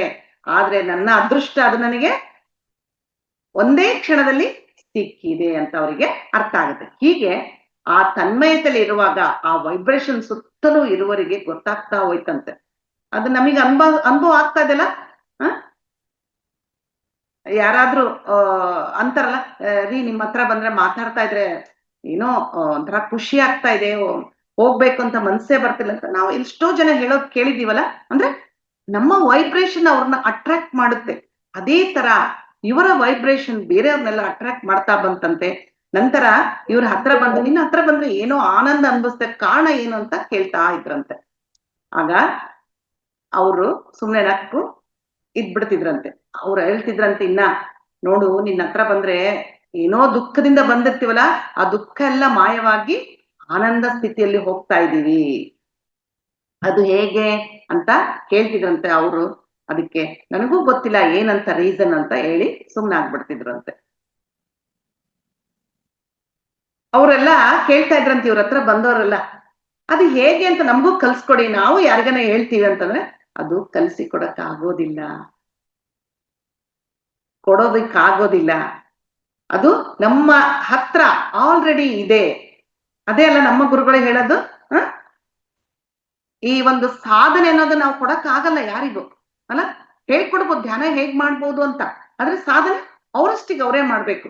ಯಾವಾಗ ಸಾಧನೆ ಮಾಡ್ತೀವೋ ಆ ಒಂದು ಆನಂದದ ಸ್ಥಿತಿಗೆ, ಆತ್ಮಜ್ಞಾನದ ಸ್ಥಿತಿಗೆ ನಾವು ಹೊರಟೋಗ್ತೀವಲ್ಲ. ಇದು ಯಾರಿಗೆ ಕೊಡಕ್ಕಾಗಲ್ಲ. ಇದನ್ನ ಒಂದು ವಿದ್ಯೆನ ಕಲ್ಸ್ಕೊಡಕ್ಕೆ ನೋ, ಅವರ ಪರ್ಸನಲ್ ಸಾಧನೆ ಅವ್ರದೇ. ಹೀಗೆ ಅವ್ರು ಹೇಳ್ತಾ ಇದ್ರಂತೆ, ನಿಮ್ಮ ಮನಸ್ಸು ಮಾಡುವ ನಿರಂತರ ಅಡಚಣೆಯಿಂದ ಅದನ್ನ ನೀವು ಗುರುತಿಸ್ತಾ ಇಲ್ಲ. ಆ ಒಂದು ಆನಂದ ಸ್ಥಿತಿ, ಆ ವೈಬ್ರೇಷನ್ ನೀವು ಪಡಿಬಹುದು, ಆದ್ರೆ ನಿಮಗೆ ಗೊತ್ತಿಲ್ಲ ಅದು. ಹೀಗೆ ಎಕಾರ್ಟ್ ಟೋಲೆ ಏನ್ ಹೇಳ್ತಾರೆ, ತಮ್ಮ ಹತ್ರ ಬಂದವರಿಗೆ ವೈಬ್ರೇಷನ್ ಇಂದ ಅವ್ರ ಹತ್ರ ಬಂದವರಿಗೆಲ್ಲ ಇದನ್ನ ಮಾಡಕ್ಕೆ ಹೇಳ್ತಾ ಇದ್ರಂತೆ. ನಂತರ ಹೀಗೆ ಒಂದು ಪುಷ್ಪದ ಹತ್ತಿರ ದುಂಬಿಗಳು ಹೇಗ್ ಬರ್ತಾವೋ ಹಾಗೆ ಅವರ ಹತ್ರ ಜನರು ಬರಲು ಶುರು ಮಾಡ್ತಾರೆ. ಎಷ್ಟೋ ಜನರು ದುಃಖ ಸಮಸ್ಯೆಗಳಿಂದ ಬಂದಾಗ ಅವ್ರನ್ನೆಲ್ಲ ಕರುಣೆಯಿಂದ ನೋಡ್ತಾ ತಾವು ಏನ್ ಜ್ಞಾನ ಹೊಂದಿದೀವೋ ಅವನ್ನೆಲ್ಲ ಅವ್ರಿಗೆ ಹಂಚ್ತಾ ಇದ್ರಂತೆ. ಅವ್ರು ಮತ್ತೆ ಹೇಳ್ತಿದ್ರ, ಕಾಲ ಅನ್ನೋದು ಒಂದು ಮಾಯೆ, ಅದ್ರಲ್ಲಿ ಸಿಲ್ಕಬೇಡಿ, ನೀವು ಸದಾ ವರ್ತಮಾನ ಕ್ಷಣದಲ್ಲೇ ಇರಿ. ಏನಾದ್ರೂ ಇರ್ತೀವ ವರ್ತಮಾನ ಕ್ಷಣದಲ್ಲಿ, ಹಿಂದೆ ಏನೋ ಒಂದ್ ಘಟನೆ ಆಗಿರುತ್ತೆ, ಅದನ್ನೇ ಮತ್ತೆ ಇವಾಗ ತಂದ್ಕೊಳೋದು ಪ್ರೆಸೆಂಟ್ಗೆ. ಅಯ್ಯೋ ಅವತ್ತು ಜಗಳ ಆಯ್ತು, ಅವರೆಲ್ಲ ನಮಗ್ ಮೋಸ ಮಾಡಿದ್ರು, ಅವ್ರು ಹಾಗೆ ಮಾತಾಡಬಾರ್ದಾಗಿತ್ತು, ಆಗೋಗಿದೆ, ಏನು ಯೂಸ್ ಇಲ್ಲ. ಆದ್ರೆ ಏನ್ ಮಾಡ್ತಾ ಇದೀವಿ ನಾವು ಅಂದ್ರೆ, ಆ ಒಂದು ಸಂಘಟನೆಯಲ್ಲಿ ಈ ಪ್ರಸ್ತುತ ಕ್ಷಣಕ್ಕೆ ತಂದು ಅದರಿಂದ ದುಃಖ ಪಡ್ತಾ ಇದೀವಿ. ಅಷ್ಟೇ ಅಲ್ಲ, ದುಃಖ ಪಟ್ರೆ ಓಕೆ, ಆದ್ರೆ ಅವತ್ತು ನಾವು ಅನುಭವಿಸಿದ ನೋವು ಸಂಕಟ ಎಲ್ಲ ವೈಬ್ರೇಷನ್ ಮತ್ತೆ ನಾವು ತಗೊಳ್ತಾ ಇದೀವಿ. ಅದಕ್ಕೆ ಹಿಂದೆ ಏನ್ ನಡೆದಿದೆ ಅದ್ರ ಬಗ್ಗೆ ಆಗ್ಲಿ, ಮುಂದೆ ಅಯ್ಯೋ ಹಿಂಗಾಗುತ್ತೆ ಆತಂಕ ಕೆಲವರಿಗೆ, ಎಸ್ಪೆಷಲಿ ಹೆಣ್ಮಕ್ಳಿದ್ದವರಿಗೆ, ಅಯ್ಯೋ ಮದುವೆ ಮಾಡ್ಬೇಕು ಮಕ್ಳಿಗೆ, ಅತ್ತೆ ಮನೆ ಹೇಗಿರುತ್ತೋ ಏನೋ, ಸುಮ್ಮನೆ ಆತಂಕ ಪಡ್ತಾ ಇರ್ತಾರೆ. ಈ ತರ ಆತಂಕಗಳನ್ನ ಬಿಟ್ಟು ಬಿಡಿ. ಯಾವಾಗ್ಲೂ ಅಟ್ ಪ್ರೆಸೆಂಟ್ ಅಲ್ಲಿ ವರ್ತಮಾನ ಕ್ಷಣದಲ್ಲಿ ಜೀವಿಸಿ ಅಂತ ಹೇಳ್ತಾ ಇದ್ರೆ. ವರ್ತಮಾನ ಕ್ಷಣ ಅಂದ್ರೆ ಏನ್ ಗೊತ್ತಾ? ಜ್ಞಾನ, ಲಿಬರೇಷನ್, ವೈಭವ, ಆನಂದ, ಸೃಷ್ಟಿ ಅಂತ ಹೇಳ್ತಾ ಇದ್ದಾರೆ. ಹೌದಲ್ಲ? ವರ್ತಮಾನ ಕ್ಷಣದಲ್ಲಿ ಎಷ್ಟಿದೆ ನೋಡ್ರಿ, ಏನಿಲ್ಲ, ಝೀರೋ ಮೈಂಡ್. ಈ ಕ್ಷಣದಲ್ಲಿ ನಾವ್ ಏನ್ ಮಾಡ್ಬೇಕು? ಅಡಿಗೆ ಮಾಡ್ಬೇಕಾ? ಆಯ್ತು ಮಾಡಿದ್ವಿ. ಊಟ ಮಾಡ್ಬೇಕಾ? ಊಟ ಮಾಡಿದ್ವಿ. ಧ್ಯಾನ ಮಾಡ್ಬೇಕಾ? ಧ್ಯಾನ ಮಾಡಿದ್ವಿ. ಪುಸ್ತಕ ಓದ್ಬೇಕಾ? ಪುಸ್ತಕ ಓದಿದ್ವಿ. ಮುಗೀತಷ್ಟೇ. ಆದ್ರೆ ವರ್ತಮಾನ ಕ್ಷಣದಲ್ಲಿ ಇರೋಕೆ ಯಾವುದು ನಮಗೆ ಅವಕಾಶ ಮಾಡ್ಕೊಡ್ತಿಲ್ಲ? ಮಾಯೆ. ಮಾಯೆ ಅಂದ್ರೆ ಮತ್ತೆ ನಥಿಂಗ್ ಬಟ್ ರಾಗದ್ವೇಷಗಳು, ಕೋಪ, ದ್ವೇಷ, ಅಸೂಯೆ, ಕಾಮ, ಕ್ರೋಧ, ಇವೆಲ್ಲವೂ ನಮಗೆ ಅಡ್ಡಿಪಡಿಸ್ತಾ ಇರ್ತವೆ. ಈ ಮಾಯೆ ಸುಳಿಗೆ ಒಳಗಾಗಿ ವರ್ತಮಾನ ಕ್ಷಣವನ್ನು ನಾವು ದಾಟಿ ಬಿಡ್ತೇವೆ. ಆದ್ರೆ ಮಾಯೆಯನ್ನು ಪಕ್ಕಕ್ಕೆ ಸರಿಸು, ನಾವು ಈ ಕ್ಷಣದಲ್ಲಿಯೇ ಜೀವಿಸೋದನ್ನ ಕಲಿಬೇಕು. ಹೀಗೆ ಅವರು ಅಂತಹ ಅದ್ಭುತವಾದ ಜ್ಞಾನವನ್ನು ಪಡ್ಕೊಂಡ್ರೆ, ಯಾವ ಒಂದು ಗುರು ಗೈಡೆನ್ಸ್ ಇಲ್ಲ, ಎಂಥದೂ ಇಲ್ಲ. ಹುಟ್ಟಿದಾಗ ಒಂದು ಒಳ್ಳೆ ಮನೆತನದಲ್ಲಿ ಹುಟ್ಟಿದಾರಾ? ಇಲ್ಲ. ಚಿಕ್ಕ ವಯಸ್ಸಿನಿಂದಲೇ ಅದ್ಭುತವಾದ ವಾತಾವರಣ ಇದನ್ನ? ಯಾವುದೂ ಇಲ್ಲ. ಆದ್ರೂ ಸಹ ಅವರ ಒಂದು ಲೈಫ್ ಪರ್ಪಸ್ಸಿನಂತೆ ಅವರು ಒಬ್ಬ ದೊಡ್ಡ ಗುರು ಆಗ್ತಾರೆ. ಇವರು ಪುಸ್ತಕ ಬರೆದಿದ್ದಾರೆ ಅಂತ ಹೇಳಿದ್ನಲ್ಲ, ಪವರ್ ಆಫ್ ನೌ ಅಂತ. ಆ ಪುಸ್ತಕದ ಈ ಎಲ್ಲಾ ಪ್ರಶ್ನೆಗಳಿಗೆ ಏನೇನ್ ಬೇಕು ಎಲ್ಲದಕ್ಕೂ ಉತ್ತರ ಇದೆ. ಎಷ್ಟೋ ಸಮಸ್ಯೆಗಳಿಗೆ, ಕಷ್ಟಗಳಿಗೆ, ನೋವುಗಳಿಗೆ ಉತ್ತರ ಇದೆ. ಈ ಪುಸ್ತಕವನ್ನು ಓದಿದ್ರೆ ಸಾಕು, ನಾವು ದುಃಖವನ್ನು, ನೋವನ್ನು ನಾವೇ ಹೇಗೆ ಸೃಷ್ಟಿ ಮಾಡ್ಕೊಳ್ತಾ ಇದ್ದೀವಿ ಎನ್ನುವುದು ನಮಗೆ ಗೊತ್ತಾಗುತ್ತೆ. ನಮ್ಮ ಇರುವ ಎಷ್ಟು ಶಕ್ತಿಯುತವಾದದ್ದು ಎನ್ನುವ ಎಷ್ಟೋ ವಿಷಯಗಳನ್ನು ಈ ಪುಸ್ತಕದಲ್ಲಿ ಅವರು ಅದ್ಭುತವಾಗಿ ವಿವರಿಸಿದ್ದಾರೆ. ಅವರು ಮತ್ತೆ ಆ ಪುಸ್ತಕವನ್ನ ನ್ಯೂ ಅರ್ತ್ ಅಂತ ಇನ್ನೊಂದು ಪುಸ್ತಕವನ್ನು ಸಹ ಬರೆದಿದ್ದಾರೆ. ಅದರಲ್ಲಿ ಲೈಫ್ ಪರ್ಪಸ್ ಅಂದ್ರೆ ಏನು, ಅದರ ಜೊತೆ ಹೇಗೆ ಕನೆಕ್ಟ್ ಆಗ್ಬೇಕು ಎನ್ನುವ ವಿಷಯವನ್ನು ತುಂಬಾ ಅದ್ಭುತವಾಗಿ ವಿವರಿಸಿದ್ದಾರೆ. ಅವರ ಮಾತುಗಳನ್ನು ಕೇಳ್ತಾ ಇದ್ರೆ ನಮ್ಮ ಜೀವನವನ್ನು ಅದ್ಭುತವಾಗಿ ಮಾರ್ಪಾಟು ಮಾಡಿಕೊಳ್ಬಹುದು. ಹೀಗೆ ಎಕಾರ್ಟ್ ಟೋಲೆ ಅವರು ಯಾವ ಗುರುವಿನ ಸಹಾಯವಿಲ್ಲದೆ ತಮ್ಮಷ್ಟಕ್ಕೆ ತಾವ ದುಃಖದಿಂದ ಹೊರಗಡೆ ಬಂದು, ಹೊರಗಡೆ ಹೇಗೆ ಬಂದೆ, ಅದು ಆ ಜ್ಞಾನನೇ ಆತ್ಮಜ್ಞಾನ ಅಂತ ತಿಳಿದು ಅದನ್ನು ಎಲ್ಲರಿಗೂ ಬೋಧನೆ ಮಾಡ್ತಾರೆ. ಈಗ ಅವ್ರ ಪುಸ್ತಕ ಅಂತ ಹೇಳಿದ್ರೆ ತುಂಬಾ ಸೊಗಸ ಇದೆ. ಈಗ ಎಲ್ಲರಿಗೂ ಓದಕ್ಕಾಗಲ್ಲ ಆ ಪುಸ್ತಕ, ಹೌದಾ? ಆ ಪುಸ್ತಕದಲ್ಲಿರೋ ಕೆಲವು ಅಂಶಗಳನ್ನು ನಾನು ಇವತ್ತು ನಿಮಗೆ ಹೇಳ್ತೀನಿ. ಎಲ್ಲ ಅಲ್ಲ, ಮೇನ್ ಪಾಯಿಂಟ್ಸ್ ಅಷ್ಟೇ. ಏನಪ್ಪಾ ಅಂತಂದ್ರೆ, ಮನಸ್ಸನ್ನು ಸರಿಯಾಗಿ ಉಪಯೋಗಿಸ್ಕೊಳ್ಬೇಕು. ನಾವು ಬೇರೆ, ಮನಸ್ಸು ಬೇರೆ. ಅದಕ್ಕೆ ತುಂಬಾ ಹೇಳ್ತಿರ್ತಾರೆ ತಿಳಿದಂತವ್ರು, ಮನಸ್ಸನ್ನೋದು ಹೆಂಗಂದ್ರೆ ಒಬ್ಬ ಕೆಟ್ಟ ಯಜಮಾನ, ಅತ್ಯುತ್ತಮವಾದ ಸೇವಕ ಅಂತ. ನಮ್ ಕೈ ಕೆಳಗಿಟ್ಕೋಬೇಕು ಮನ್ಸನ್ನ. ಇವತ್ತು ನವರಾತ್ರಿ ಧ್ಯಾನ ಮಾಡೋಣಪ್ಪ ಅಂತ. ಆದ್ರೆ ಇನ್ನೊಂದ್ ಮನ್ಸ, ಬಿಡ ಇವತ್ತು ನಾಳೆಯಿಂದ ಬೇಕಾದ್ರೆ ಮಾಡಿದ್ರ ಆಯ್ತು, 9 ದಿವಸ ಇದೆ, ಏನ್ 1 ದಿವಸ ಬಿಟ್ರೆ ನೆನ್ನೆ ನೋಡ್ರಿ, ಎಕ್ಸಾಂಪಲ್ ಅಷ್ಟೇ. ನಾನೊಬ್ಳೆ ಅಂತಲ್ಲ, ತುಂಬಾ ಜನರ ಈ ತರ ಅನುಭವ ಆಗಿರುತ್ತೆ. ನೆನ್ನೆ ಸ್ವಲ್ಪ ನಮ್ಮ ಮನೇಲಿ ತುಂಬಾ ಕೆಲಸ ಇತ್ತು. ನೈಟ್ ತುಂಬಾ ಟಯರ್ಡ್ ಆಗ್ಬಿಟ್ಟಿದೆ. ಬೆಳಿಗ್ಗೆ ಅಂದ್ರೆ ಈ ಕ್ಲಾಸ್ ಸ್ಟಾರ್ಟ್ ಆಗೋದ್ರಲ್ಲೇ 2 hours ಧ್ಯಾನ ಮಾಡಿದೆ ಆಗ್ಲೇ. ಬೆಳಿಗ್ಗೆ ಎದ್ದು ಸ್ನಾನ ಮಾಡಿ ಎಚ್ಚರ ಆಗ್ಬೇಕು ಒಂಥರ ಅನ್ಸುತ್ತೆ ಮನ್ಸು. ಆದ್ರೆ ಗಟ್ಟಿ ಮನ್ಸು ಮಾಡಿದಾಗ ನಾವು ಇಲ್ಲ, ನಾನು ಅಂದ್ಕೊಂಡಿದ್ದೀನಿ, ನನ್ನ ಸಂಕಲ್ಪ ಅದು, ನಾನು ಮಾಡ್ಲೇಬೇಕು ಅಂತ ಇತ್ತು ಮಾಡಿ ನಾನು ಕ್ಲಾಸಿಗೆ ಅಟೆಂಡ್ ಆದ. ಹಾಗೆ ಒಂದು ಎಕ್ಸಾಂಪಲ್ ತುಂಬಾ ಜನರಿಗೆ ಆಗಿದೆ. ಹಾಗೆ ನಮ್ಮ ಮನಸ್ಸನ್ನು ನಮ್ಮ ಕಂಟ್ರೋಲ್ ನಲ್ಲಿ ಇಟ್ಕೋಬೇಕು. ನಂತರ ಇನ್ನೊಂದು ಪಾಯಿಂಟ್ ಹೇಳಿದಾರೆ ಅವರು, ಆತ್ಮಜ್ಞಾನ ಪಡೆಯೋಕೆ ಮನಸ್ಸು ಮಾಯ ಆಗುತ್ತೆ, ಅಡ್ಡಿಪಡಿಸ್ತಾ ಇರ್ತದೆ. ನಾವು ಏನೇನ್ ಸಾಧನೆ ಮಾಡ್ಬೇಕು ಅಂತಂದ್ರೆ, ಹೇಳಿದ್ನಲ್ಲ ಆಗ್ಲೇ, 2 ತಾಸು ಕುತ್ಕೋಬೇಕಂದ್ರೆ ಆಗಲ್ಲ. ಸಾಕ್ ಬಿಡಪ್ಪ, ಕೆಲ್ಸ ಇದೆ, 1 ತಾಸು ಮಾಡಿ ಎದ್ದು ಹೋಗ್ಬಿಡೋಣ, 1 hour ಮಾಡಿ. ಯಾಕೆಂದ್ರೆ ಒಂದು ಆತ್ಮಜ್ಞಾನ ಪಡಿಬೇಕು ಅಂತಂದ್ರೆ ಸಾಧನೆ ಗಂಟೆಗಟ್ಲೆ ಸಾಧನೆ ಮಾಡ್ಬೇಕು. ಆ ಮಾಯೆಯನ್ನ ಪಕ್ಕಕ್ಕೆ ಸರಿಸ್ಬೇಕು. ನಂತರ ಇನ್ನೊಂದು ತುಂಬಾ ಒಳ್ಳೆ ಪಾಯಿಂಟ್ ಹೇಳ್ತಾರೆ, ಪ್ರೀತಿ, ಭದ್ರತೆ, ಆನಂದ ಎಲ್ಲದಕ್ಕಾಗಿ ನೀನು ಹೊರಗಡೆ ಹುಡುಕ್ಬೇಡ, ಎಲ್ಲ ನಿನ್ನಲ್ಲೇ ಇದೆ. ಹೌದಲ್ಲ? ಎಲ್ಲ ನಮ್ಮಲ್ಲೇ ಇದೆ. ಹಾಡಿದೆಲ್ಲ, ಎಲ್ಲೋ ಹುಡುಕಿದೆ ಇಲ್ಲದ ದೇವರ, ಕಲ್ಲು ಮಣ್ಣೆ ಒಳಗೆ ನಮ್ಮೊಳಗೆ ಇದ್ದಾನೆ ಅಂತ ಹೇಳ್ತಾರೆ. ಅದೇ ತರ ಪ್ರತಿಯೊಂದು ನಮ್ಮಲ್ಲೇ ಇದೆ. ಆನಂದ ಬೇಕಾ ಇದೆ, ಪ್ರೀತಿ ಬೇಕಾ ಇದೆ, ಅದನ್ನ ಉಪಯೋಗಿಸ್ತಾ ಇಲ್ಲ, ಹೊರಗಡೆ ಹುಡುಕ್ತಾ ಇದೀವಿ. ಅಯ್ಯೋ ನನ್ನ ಯಾರು ಪ್ರೀತಿ ಮಾಡ್ತಾ ಇಲ್ಲಪ್ಪ, ಯಾರು ಹೊಗಳೋದೇ ಇಲ್ಲ ನನ್ನ, ಹೀಗೆಲ್ಲ ಬಂದ್ಬಿಟ್ಟಿದೆಲ್ಲ ಸೆಲ್ಫ್ ಲವ್, ಸೆಲ್ಫ್ ಅಪ್ರಿಶಿಯೇಷನ್ ಅಂತ ಅದೆಲ್ಲ ತಿಳ್ಕೊಂಡಿದೀವಿ. ಆದ್ರೂ ಸಹ ಅದು ಎಲ್ಲಿದೆ ರೀ? ಹೊರಗಡೆ ಇದೆನಾ? ಇಲ್ಲ, ನಮ್ಮಲ್ಲೇ ಇದೆ. ಅನುಕ್ಷಣ ಪ್ರೆಸೆಂಟ್ ಅಲ್ಲಿ, ಪ್ರೆಸೆಂಟ್ ಅಲ್ಲಿ ಇದೀವಿ ಅಂದ್ರೆ ಮುಗಿದೋತ್ತು. ಅನುಕ್ಷಣ ಆನಂದ ನಮಗದು. ಮತ್ತೆ ನಂತರ ಇನ್ನೊಂದು ಪಾಯಿಂಟ್ ಹೇಳ್ತಾರೆ, ಸಹಜವಾದ ಸ್ಥಿತಿಯಲ್ಲಿ ಇರುವುದೇ ಜ್ಞಾನ. ಎಷ್ಟು ಅದ್ಭುತ ನೋಡ್ರಿ. ಸಹಜವಾಗಿರ್ರಿ, ಯಾರನ್ನು ಕಂಪೇರ್ ಮಾಡ್ಕೋಬೇಡ್ರಿ.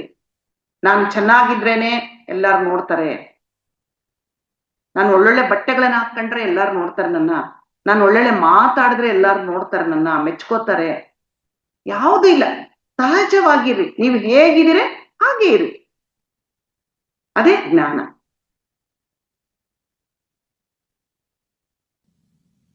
ನಿಮ್ಮನ್ನು ನೀವು ತಿಳಿದುಕೊಳ್ಳುವುದೇ ಜ್ಞಾನ. ಇದು ಅದ್ಭುತವಾದ ವಾಕ್ಯ. ನಾವು ಏನಂತಾರಲ್ಲ, ಆಚಾರ ಹೇಳೋಕೆ ಮಾಡೋದು, ಬದನೆಕಾಯಿ ತಿನ್ನೋಕೆ ಅಂದ್ರೆ ಮಾಡೋದು ಅನಾಚಾರ ಅಂತ. ನಾನೆಲ್ಲಾ ಹೇಳ್ತೀನಿ, ಹಾಗಿರ್ರಿ, ಹೀಗಿರ್ರಿ, ಸುಳ್ಳು ಹೇಳ್ಬೇಡ್ರಿ, ಸಿಟ್ ಮಾಡ್ಕೋಬೇಡ್ರಿ, ಎಲ್ಲಾರು ಪ್ರೀತಿ ಮಾಡಿ. ಆದ್ರೆ ನಾನು ಆತರ ಇಲ್ಲ. ದ್ವೇಷ ಇದೆ, ಕೋಪ ಇದೆ, ಅಸೂಯೆ ಇದೆ. ಅದಕ್ಕೆ ಮೊದ್ಲು ನಿನ್ನನ್ನು ನೀನು ತಿದ್ದುಕೋ, ಅದೇ ಜ್ಞಾನ. ಅಯ್ಯೋ ನಾನು ಹೀಗಿದ್ದೀನಲ್ಲ, ಇಲ್ಲಪ್ಪ, ಇವತ್ತು ನಾನು ಒಂದು ವಿಷಯ ಕೇಳಿದೀನಿ, ಎಲ್ಲರನ್ನ ಪ್ರೀತಿ ಮಾಡಕ, ಆಯ್ತು, ನಾನು ಎಲ್ಲರನ್ನ ಪ್ರೀತಿ ಮಾಡಕ, ನನ್ನನ್ನು ನಾನು ತಿದ್ದುಕೋಬೇಕು, ಅದೇ ಜ್ಞಾನ.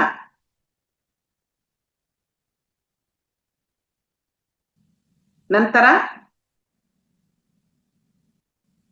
ಪಾಸ್ಟ್ ಇಂದ, ಫ್ಯೂಚರ್ ಇಂದ ಯಾವುದಕ್ಕೂ ಅಂಟಿಕೊಳ್ಳದೆ ವರ್ತಮಾನ ಕ್ಷಣದಲ್ಲಿ ಇರಿ. ಪ್ರೆಸೆಂಟ್ ಅಲ್ಲಿ ಇರಿ. ಬೇಡ, ಯಾವುದು ಬೇಡ, ಹಿಂದಿನ ನೋವು ಬೇಡ, ಮುಂದಿನ ಆತಂಕನೂ ಬೇಡ. ಅವಾಗ ಏನಾಗುತ್ತೆ? ಮನಸ್ಸು ಪ್ರಶಾಂತವಾಗಿರುತ್ತೆ. ನಿಮ್ಮ ಜೊತೆ ನೀವು ಒಳ್ಳೆಯ ಸಂಬಂಧದಲ್ಲಿ ಇರಿ. ಅಂದ್ರೆ ನಾನು ಪ್ರೀತಿಸ್ಕೋಬೇಕು. ಏನ್ ಬಿಡಪ್ಪ, ನಾನು ಏನ್ ಮಾಡಿದ್ರು ಚೆನ್ನಾಗಿಲ್ಲ, ನಾನು ಎಂತ ಡ್ರೆಸ್ ಹಾಕೊಂಡ್ರು ಚೆನ್ನಾಗ್ ಕಾಣಲ್ಲ, ನಾನು ಏನ್ ಮಾತಾಡಿದ್ರು ನನಗೆ ಮಾತಾಡಕ್ಕೆ ಬರಲ್ಲ, ನಂಗೆ ತುಂಬಾ ಭಯ, ಕ್ಲಾಸ್ ಮಾಡ್ಬೇಕಂದ್ರೆ ಭಯ. ಇಲ್ಲ, ನನ್ ಬಗ್ಗೆ ನನಗೆ appreciate, very good, very good, ಯಾವಾಗ್ಲೂ ಎಷ್ಟು ಚೆನ್ನಾಗಿ ಕ್ಲಾಸ್ ಮಾಡ್ತೀಯ, ಎಷ್ಟು ಚೆನ್ನಾಗಿ ಮಾತಾಡ್ತೀಯ, ನಿನ್ನ ಹತ್ರ ಮಾತಾಡ್ತಾ ಇದ್ರೆ ಸಂತೋಷ ಆಗುತ್ತೆ ಅಂತ ಎಲ್ಲರೂ ಹೇಳ್ತಾರೆ. ಆಗ ನನ್ನ ಜೊತೆಗೆ ನನ್ನ ರಿಲೇಶನ್ಶಿಪ್ ಚೆನ್ನಾಗಿರುತ್ತೆ. ನನ್ನನ್ನು ನಾನು ಗುರ್ತಿಸ್ಕೊಳ್ತೀನಿ, ನನ್ನಿಂದ ನನ್ನನ್ನು ನಾನು ಗುರ್ತಿಸ್ಕೊಳ್ತೀನಿ. ನೋಡ್ರಿ, ಇದಲ್ಲ ಇದಕ್ಕೆ ಅನ್ನೋದು. ರಿಲೇಶನ್ಶಿಪ್ ಚೆನ್ನಾಗಿರ್ಬೇಕು. ಯಾವಾಗ ರಿಲೇಶನ್ಶಿಪ್ ಚೆನ್ನಾಗಿರುತ್ತೆ? ಸೆಲ್ಫ್ ಲವ್ ಇದ್ದಾಗ. ಕೊನೆ ಒಂದು ಪಾಯಿಂಟ್ ಹೇಳ್ತಾರೆ ಅವರು, ನಿಮಗೆ ನೋವು, ಕಷ್ಟ, ಸಮಸ್ಯೆಗಳು ಬರ್ತವೆ. ನಮ್ಮ ಗುರುಗಳೇ ಹೇಳಿದ್ದಾರೆ, ಏನೇ ಕಷ್ಟಗಳು ಬಂದಾಗ ಅವರು ಆತ್ಮ ಸ್ಥಿತಿಯಲ್ಲಿ ಉನ್ನತ ಮಟ್ಟಕ್ಕೆ ಹೋಗ್ತಾರಂತೇಳಿ. ಅದೇ ನಾವೇನ್ ಅನ್ಕೊಂತೀವಿ, ನಾನ್ ಧ್ಯಾನ ಮಾಡ್ತಾ ಇದ್ದೀನಿ ಮತ್ತೆ ಈ ಕಷ್ಟ ಬಂತು, ನನಗೆ ಬರಬಾರ್ದಾಗಿತ್ತಲ್ಲ, ಯಾಕೆ ಬಂತು, ಈ ತರ ಎಲ್ಲ ಆಲೋಚನೆ ಮಾಡ್ತೀವಿ ನಾವು. ಆದ್ರೆ ಆ ಒಂದು ಕಷ್ಟ, ನೋವು, ಸಮಸ್ಯೆಯಲ್ಲಿ ಕಲಿಕೆ ಇದೆ ಅಂತ ತಿಳ್ಕೊಳಲ್ಲ ನಾವು. ಒಂದು ಆ ಸಮಸ್ಯೆ ಬಂದಾಗ ಏನಾಗುತ್ತೆ, ಆಯ್ತಪ್ಪ ಬಂತ, ಇದು ಇರ್ಲಿತ್ತು, ಇದಕ್ಕೇನೋ ಒಂದು ಇರುತ್ತೆ ಪರಿಹಾರ ಮಾರ್ಗ, ನಾವು ಹುಡ್ಕೋಣ ಅಂತ ಮಾಡ್ಕೊಂತೀವಿ. ಇನ್ನೊಂದೇನಾಗುತ್ತೆ, ಕಲಿತೀವಿ ಎಲ್ಲದ್ರ ಬಗ್ಗೆ. ಜೀವನ ಅಂದ್ರೆ ಏನಂತ ಕಲ್ಕೊಂತೀವಿ. ಅಯ್ಯೋ ಇದು ಬಂತ, ಇರ್ಲಿ ಪರವಾಗಿಲ್ಲ. ದೊಡ್ಡವ್ರು ಹೇಳ್ತಾರಲ್ಲ, ಕಷ್ಟಗಳು ಮನುಷ್ಯರಲ್ಲದೆ ಮರಕ್ಕೆ ಬರ್ತವೆ ಅಂತ ಹೇಳ್ತಾ ಇದ್ದಾರೆ. ನಿಜ. ನಮ್ಮಲ್ಲಿ ಅಹಂಕಾರ ಅಳಿಯುತ್ತೆ ಆ ಕಷ್ಟಗಳು ಬಂದಾಗ. ಯಾಕಂದ್ರೆ ನಾನೇ ಗ್ರೇಟ್ ಅಂತ ಬೀಗ್ತಾ ಇರ್ತೀವಲ್ಲ, ಅದೆಲ್ಲ ಡೌನ್ ಆಗ್ಬಿಡುತ್ತೆ. ಹೀಗೆ ಕಷ್ಟಗಳು ನಮ್ಮನ್ನ ಉನ್ನತ ಸ್ಥಿತಿಗೆ ತಗೊಂಡೋಗ್ತೀವಿ. ಆ ಒಂದು ವಿಷಯ ತಿಳ್ಕೊಂಡ್ರೆ ಏನ್ ಬಂದ್ರು ಯಾರು ಆಗ್ಲಿ, ನಾವೆಲ್ಲ ಇರೋದು ಹಾಗೆ ಅಲ್ಲ ಧ್ಯಾನಿಗಳು ಅಲ್ಲ. ಏನಾದ್ರು ಬಂದ್ರು ಇರ್ಲಪ್ಪ, ಏನೋ ಒಂದು ಪರೀಕ್ಷೆ ಅಂತೀವಿ, ಇಲ್ಲ ನಾನು ಏನೋ ಕಲಿಯಕ್ ಬಂದಿರುತ್ತೆ ಅಂತ, ಇಲ್ಲದ್ರೆ ನನ್ನ ಒಂದು ಕರ್ಮ ರಿಲೀಸ್ ಆಗ್ತಾ ಇದೆ ಅಂತ ಎಲ್ಲವನ್ನೂ ಅನ್ಕೊಂತೀವಲ್ಲ, ಅದು ಹೌದು. ಹೀಗೆ ಆ ಪುಸ್ತಕದಲ್ಲಿ ತುಂಬಾ ಅದ್ಭುತವಾಗಿ ಎಲ್ಲವನ್ನೂ ಬರೆದಿದ್ದಾರೆ. ಎಂತ ಸಿಂಪಲ್ ಇದೆ ನೋಡ್ರಿ. ಏನಾದ್ರೂ ಕಷ್ಟ ಇದೇನೆ ಅದ್ರಲ್ಲಿ? ಏನು ಕಷ್ಟ ಇಲ್ಲ. ಅಟ್ ಪ್ರೆಸೆಂಟ್ ಅಲ್ಲಿ ಜೀವಿಸ್ರಿ, ನಿನ್ ಜೊತೆಗೆ ನೀನಿರು, ಮನಸ್ಸಿನ ಮಾಯೆಗೆ ಒಳಗಾಗ್ಬೇಡ, ನಿನ್ ಜೊತೆ ನಿನ್ ಸಂಬಂಧ ಚೆನ್ನಾಗಿರ್ಲಿ, ನಿನಗೆ ಬೇಕಾದ ಸಂತೋಷ ಹೊರಗಡೆ ಎಲ್ಲೂ ಇಲ್ಲ, ನಿನ್ನಲ್ಲೇ ಇದೆ. ಈ ತರ ಎಷ್ಟು ಸಹಜವಾದ ಒಂದು ವಾಕ್ಯಗಳಿವೆಲ್ಲ.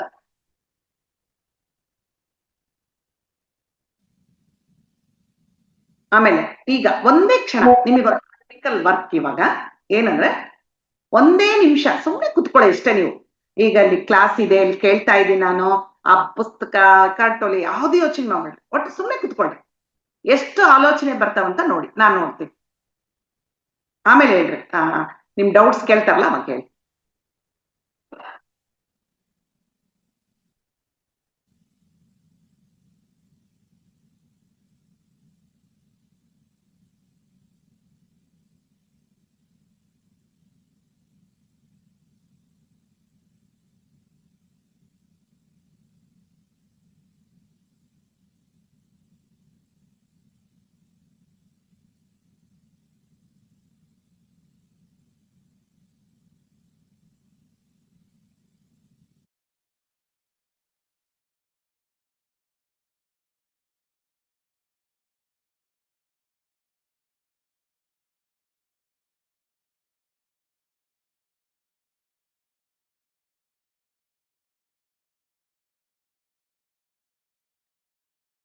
ಓಕೆ, ಆಯ್ತು.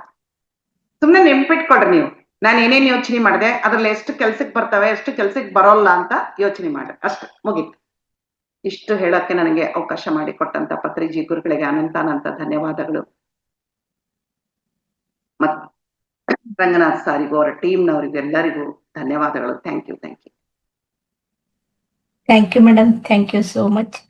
ನವರಾತ್ರಿಯ ಪ್ರಥಮ ದಿನ ಇವತ್ತು ನಮಗೆ ಎಕಾರ್ಟ್ ಟೋಲೆ ಅವರ ಬಗ್ಗೆ ತುಂಬಾ ಅದ್ಭುತವಾಗಿ ತಿಳಿಸಿದ್ರೆ ಮೇಡಮ್. ಸಣ್ಣ ಸಣ್ಣ ಪಾಯಿಂಟ್ಸ್ ಅಂತ ಹೇಳಿದ್ರ, ಆದ್ರೆ ಅದನ್ನ ಅಳವಡಿಸ್ಕೊಳ್ಳೋದು ತುಂಬಾ ಕಷ್ಟ. ಈ ಚಿಕ್ಕ ಚಿಕ್ಕ ಅವ್ರು ಸಲಹೆಯನ್ನ ಕೊಟ್ಟಿದ್ದಾರೆ ನಮ್ಗೆ, ಅದು ಪ್ರೆಸೆಂಟ್ ಅಲ್ಲಿ ಇರೋಂತ ನಾವು ಧ್ಯಾನಕ್ಕೆ ಬಂದಾಗ ಎಲ್ಲರೂ ಹೇಳ್ತಾ ಇದ್ದಾರೆ, ಅದು ಪ್ರೆಸೆಂಟ್ ಅಲ್ಲಿ ಇರಾಕ ನಾವು ಮತ್ತು ಶ್ರಮ ಪಡ್ತಾ ಇರ್ತೀವಿ, ಭೂತಕಾಲದ ಚಿಂತೆನ ಮಾಡ್ತೀವಿ, ಮತ್ತು ಅದೇ ಇಲ್ಲ ಅಂದ್ರೆ ನಿರೀಕ್ಷೆಗಳು ತುಂಬಾ ಇರ್ತವೆ. ಪ್ರತಿಯೊಂದು ಪಾಯಿಂಟ್ ಅದೇ ನಾವು ನಮ್ಮ ಎಚ್ಚರಿಕೆ ಕೊಡ್ತಾ ಇರ್ತಾವಂತನೂ ಪಾಯಿಂಟ್ಸ್ ಅನ್ನ ತಾವು ಹೇಳಿದಾರೆ ಮೇಡಮ್. ತುಂಬಾ ಅದ್ಭುತ. ಅಂತ ಕಷ್ಟಗಳು ನಮ್ಗೆ ಯಾರಿಗೂ ಬಂದಿಲ್ಲ. ಅವರಂತ ಕಷ್ಟಗಳು 29 ವಯಸ್ಸಿನವರೆಗೂ ಅವರು ಅಷ್ಟು ಕಷ್ಟ ಮಾಡಿದ್ರು ಕೂಡ ಮತ್ತೆ ತುಂಬಾ ಎಜುಕೇಶನ್ ಪಡೆದು ಮತ್ತೆ ಅವರು ಒಂದೇ ಸಿಟ್ಟಿಂಗ್ ನಲ್ಲಿ ಅವ್ರೇನು ಎನ್ಲೈಟ್ಮೆಂಟ್ ಆಗಲ್ಲ, ಅದು ತುಂಬಾ ಅದ್ಭುತ. ಆ ಧ್ಯಾನವನ್ನ ಕೊಟ್ಟಿದ್ದಕ್ಕಾಗಿ ತುಂಬಾ ಧನ್ಯವಾದಗಳು madam. Thank you so much. Masters, ಇವತ್ತು ಮೇಡಮ್ ಅವರು ನವರಾತ್ರಿಯ ಪ್ರಥಮ ದಿನ ತುಂಬಾ ಅದ್ಭುತವಾದ ಧ್ಯಾನವನ್ನ ನಮ್ಗೆ ಹಂಚಿಕೆ ಮಾಡಿದ್ದಾರೆ. ಅವರ ಮೇಡಮ್ ಅವರು ಇವತ್ತಿನ ಸಂಚಿಕೆ ಬಗ್ಗೆ ಮತ್ತು ನಿಮಗೊಂದು ಟಾಸ್ಕ್ ಕೊಟ್ಟಿದ್ರು. ಆ ಟಾಸ್ಕ್ ಅಲ್ಲಿ ಏನೇನಾಯ್ತು ಅಂತ ಅನ್ನೋದನ್ನ ನೀವು ಹ್ಯಾಂಡೈಸ್ ಮಾಡಿ ಇಲ್ಲಿ ಶೇರಿಂಗ್ ಮಾಡ್ಕೋಬಹುದು. ಶಾರದಮ್ಮ,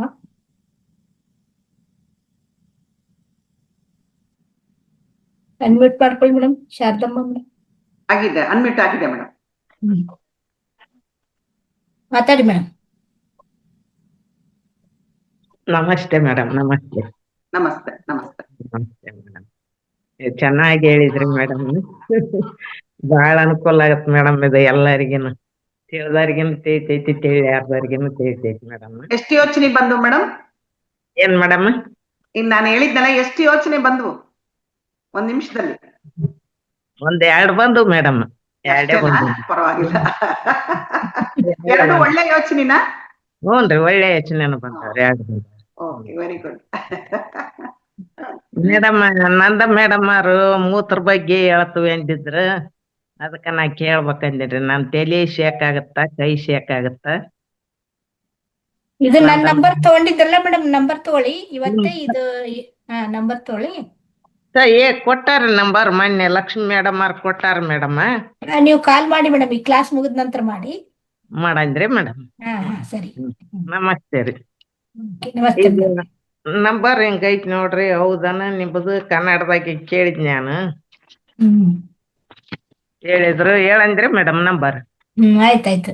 ಈಗ 98466535 ನೋಡ್ರಿ. ಸರಿ ಇದೆ ಮೇಡಮ್, ಸರಿ ಇದೆ. ನೀವು ಆಮೇಲೆ ಮಾಡಿ. ನಮಸ್ತೆ ಮೇಡಮ್. ನನಗ ಅದು ಕೇಳಿದ್ದೀನ್ರಿ ಸರ್ನ. ನಿಮ್ಮ ಹೇಳಿದ್ದಾರೆ, ನಿಮ್ಮನ್ನ ಕೇಳಂತ ಹೇಳಿದ್ದಾರೆ. ಆಯ್ತು, ಓಕೆ. ನಮಸ್ತೆ. ಸುಜಾತ ಮೇಡಮ್. ಎಲ್ಲ ಆತ್ಮಜೀವಿಗಳಿಗೂ ಪ್ರಣಾಮಗಳು ಮೇಡಮ್. ವಿಡಿಯೋ ಇದೆ ನಿಮ್ದು. ಇದು ನಿಮ್ದು ನಮ್ಗೆ ಕಾಣಲ್ಲ ಮೇಡಮ್, ನಂದು ನಿಮಗ್ ಕಾಣಲ್ಲ. ನನ್ ಮೊಬೈಲ್ ಇವಾಗ ಕಾಣಿಸ್ಲಿಕ್ಕೆ ಬ್ಲರ್ ಇದೆ. ಅದೇ ನಿಮ್ದು ಕಾಣಲ್ಲಾಗ್ಯದ್ರಿ ಮೇಡಮ್. ನಂದು ವಿಡಿಯೋ ಆನ್ ಅದೇ. ಮೊಬೈಲ್ ಪ್ರಾಬ್ಲಮ್ ಇದೆ ಕಾಣಿಸ್ತದೆ ಮೇಡಮ್. ಉಮಾರಾಣಿ ಮೇಡಮ್, ನಮ್ಮನ್ನು ನಾವು ಅರಿತುಕೊಳ್ಳುವುದಕ್ಕೆ 5 ಪಾಯಿಂಟ್ಸ್ಗಳನ್ನು ಹೇಳಿದಿರಿ. ತುಂಬಾ ಅದ್ಭುತವಾಗಿತ್ತು ಮೇಡಮ್.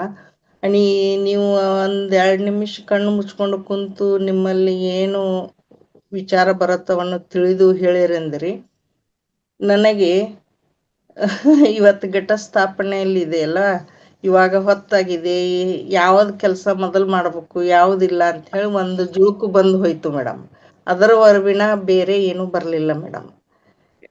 ತುಂಬಾ ಅದ್ಭುತವಾಗಿತ್ತು. ನಾನು ಅಳವಡಿಸಿಕೊಳ್ಳುತ್ತೇನೆ ನನ್ನನ್ನು ನಾನು ತಿಳಿಯಲಿಕ್ಕೆ. Thank you madam. Thank you madam. Thank you so much. ನಾ ಬರ್ತೀನಿ madam. Okay madam. Anu madam, unmute ಮಾಡ್ಕೊಳ್ಳಿ ಮೇಡಮ್.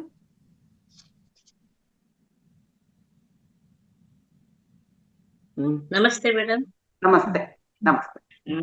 ನಾನು ಧ್ಯಾನದಿಂದ ಸ್ವಲ್ಪ ಅವಾಗ ಕೂತ್ಕೊಂಡೆ. ಮತ್ತೆ ನೀವು ಇವೆಲ್ಲ ಹಂಗೆ ಕೆಲಸ ಮಾಡ್ತಾನೆಲ್ಲ ಕೇಳಿಸ್ಕೊಂಡೆ ಮೇಡಮ್.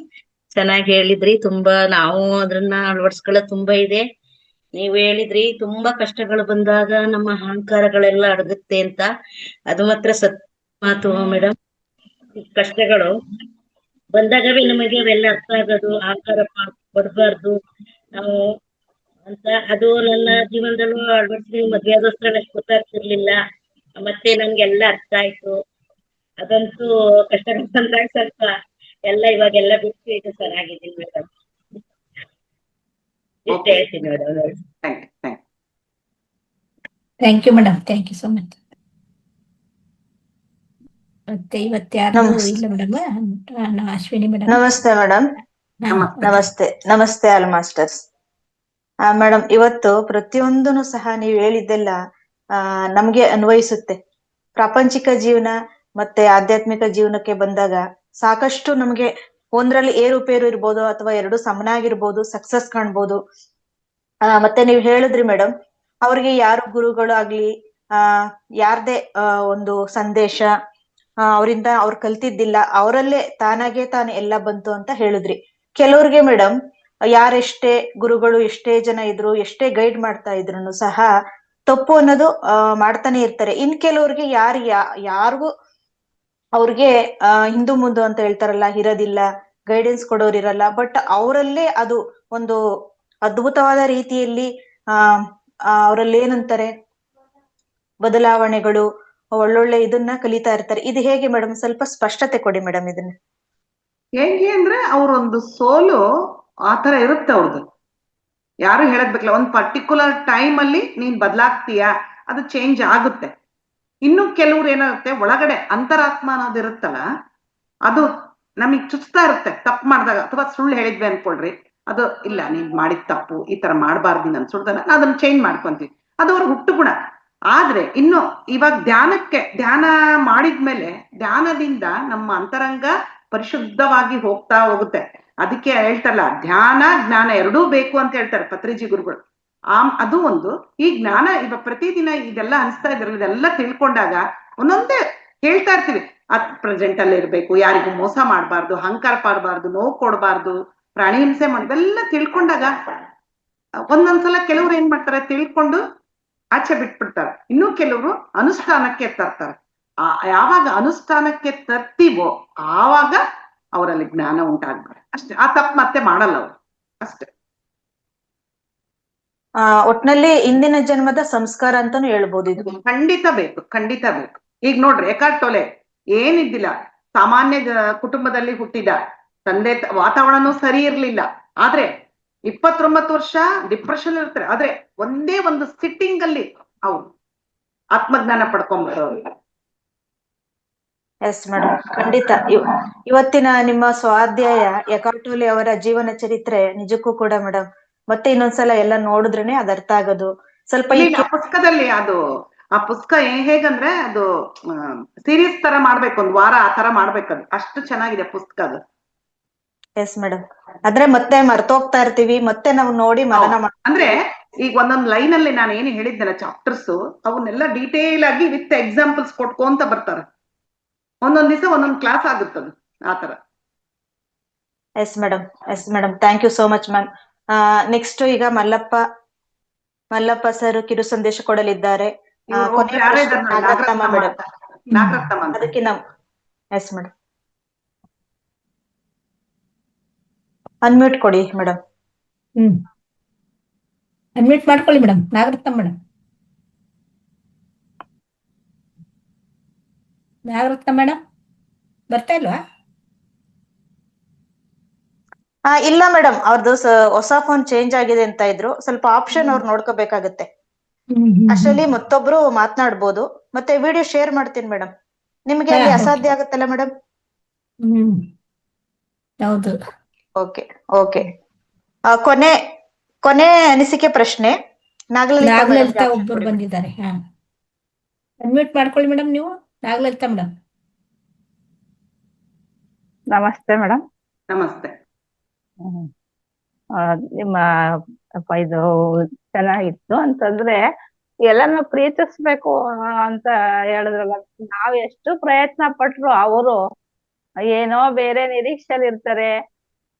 ಎಷ್ಟು ನಾವೇ ತೆಗ್ದಿವಿ, ಹಾಗಾದ್ರೂ ಅವ್ರು ತುಂಬಾ ನಿರೀಕ್ಷೆಯಲ್ಲಿ ಇರ್ತಾರೆ. ಆಗ ನಾವ್ ಏನ್ ಮಾಡೋದು? ಅದೇ ಕೊರಗು ನನ್ಗೆ. ಅವ್ರು ನಾನು ಸರಿ ಮಾಡ್ಬೇಕು ಅನ್ಕೋತೀನಿ, ಅವ್ರು ಸರಿ ಹೋಗ್ತಿಲ್ಲ. ಮೇಡಮ್, ಬೇರೆಯವ್ರನ್ನ ಸರಿ ಮಾಡಕ್ಕೆ ನಮ್ ಕೈಲಿ ಆಗಲ್ಲ. ಮೊದ್ಲು ನಮ್ಮನ್ನ ನಾವು ಮಾಡ್ಕೋಬೇಕು. ಅವರಿಗೆ ಪ್ರೀತಿ ಕೊಡ್ಬೇಕು, ಅವ್ರನ್ನ ಸರಿ ಮಾಡಕ್ ಹೋಗ್ಬಾರ್ದು. ಪ್ರೀತಿ ಕೊಟ್ರೆ ತಗೊಳ್ಳೋದೇ ಇಲ್ವಲ್ಲ ಮೇಡಮ್. ಹೋಗಿ ಬಿಟ್ಬಿಡಿ. ಅಲ್ಲ, ಎಷ್ಟೋ ಜನ ಕಾಯ್ತಾ ಇದಾರೆ ಪ್ರೀತಿಗೋಸ್ಕರ, ಅವ್ರಿಗೆ ಕೊಡಿ. ಅದೇ ಹಾಗೆ ಅಂತ ಅಷ್ಟೇ. ಅದಕ್ಕೆ ಕೇಳಿದೆ. ಅಷ್ಟೇ. ಅಟ್ಯಾಚ್ಮೆಂಟ್ ಅಲ್ಲಿ ಡಿಟ್ಯಾಚ್ ಆಗಿರ್ಬೇಕು, ಅಂಟದ ಹಾಗೆ ಇರ್ಬೇಕು. ಪ್ರೀತಿ ಕೊಡಕ್ ನೋಡ್ಬೇಕು. ಪತ್ರಿ ಸರ್ ಹೇಳ್ತಾ ಇದ್ರು, ಇನ್ನೊಬ್ಬರನ್ನ ಚೇಂಜ್ ಮಾಡಕ್ಕೆ ನೀನ್ ಯಾರು, ಮೊದ್ಲು ನೀನು ಮಾಡ್ಕೊ ಅಂತ ಹೇಳ್ತಾ ಇದ್ರು. ಏನು ಬೇಡ, ದುಃಖ ಪಡೋದು ಬೇಡ. ಈಗೆಲ್ಲ ನಾವು ಧ್ಯಾನ ಕಲ್ತಿದ್ವಿ, ಜ್ಞಾನ ತಿಳ್ಕೊಂತ ಇದೀವಿ. ಮಾಡಿ ಎಲ್ಲ ಹೇಳಿದ್ರ ಅರ್ಥ ಆಗಲ್ಲ ಅವ್ರಿಗೆ. ಇದೆಲ್ಲ ಮಾಡಿ ಅಂದ್ರಂತೂ ಅವೆಲ್ಲ ಆಗಲ್ಲ.